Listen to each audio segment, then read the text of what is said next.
G'day, g'day, g'day. G'day, mate. I'd personally like to thank you for volunteering. I hope you're a night owl because you'll be staying up from 12 AM to 6 AM for the next 5 days, which you already knew about. If not, we'll grab a cup of coffee and get to work. Let me fill you in on your task for the next 5 days. You simply need to make use of our security camera system to monitor the animatronic characters and make sure that they are functioning properly. At the end of the work period, give us reports on the activity. Boring, right? Wrong. The animatronics have a night roaming mode enabled to make sure their servos don't lock up, which is a little bit buggy. As the nights progress, they may become more active.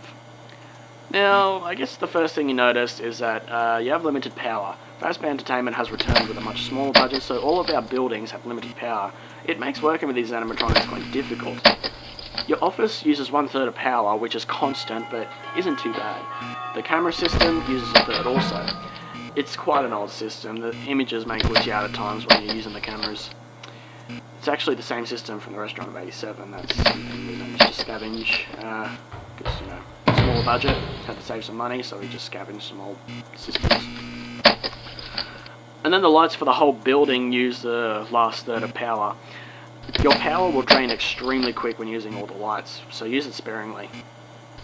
Now here's the part that might scare you. The animatronics can be very dangerous at night.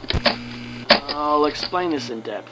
20 years ago, the animatronics Freddy, Bonnie, Chica and Foxy were retrofitted with a night mode, which was buggy, along with facial recognition as a test. Someone had tampered with the facial recognition afterwards, and it resulted in the death of an employee. No one's quite sure what animatronic killed the employee, but we kept 4 of them and trashed the rest, in case we open up one day. Some of those animatronics are here right now, with the bug night mode. The bug night mode means that they will just simply roam around the building during the night, and they'll most likely pop up and visit you in your office. How exciting is that? Now, the danger is them spotting you. If they look at you for long enough, they will forcefully try to stuff you into an empty Freddy Fazbear suit. Why? Well, they'll see you as a bare endoskeleton without its suit on, so they will try and assist you with getting one on. Which wouldn't be so bad if the suits were filled with crossbeams and wires, so it's quite deadly. Less than the spring locks, actually. To avoid this happening, there is a little console to your right. It is wired to the main generator outside, so using it will turn off all power on and off as you please. What you do is you turn the power off and let the animatronics head back towards the generator as it still produces some noise, but the animatronics could enter your office while they're moving, so don't worry if this happens, just make sure it's dark and keep still, let them walk past. You must turn the power back on once they are out of your office, because once the generator stops turning, the animatronics will learn to listen closer for faint sounds, such as breathing or body movements, because if there's no noise somewhere, they will look for noise which will be in your office. It's quite bad, so don't try sitting in the dark all night. You may regret it. Now, if you're feeling scared or skeptical about watching our animatronics, do not worry. All the happenings of Fazbear and Fredbear Entertainment are in the past. The animatronics responsible have pretty much all been disposed of, I think. Okay, so now you're all filled in. Keep an eye on the animatronics, conserve power, log all activity, and I'll talk to you again tomorrow night. Good night, mate.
Dum dum dum.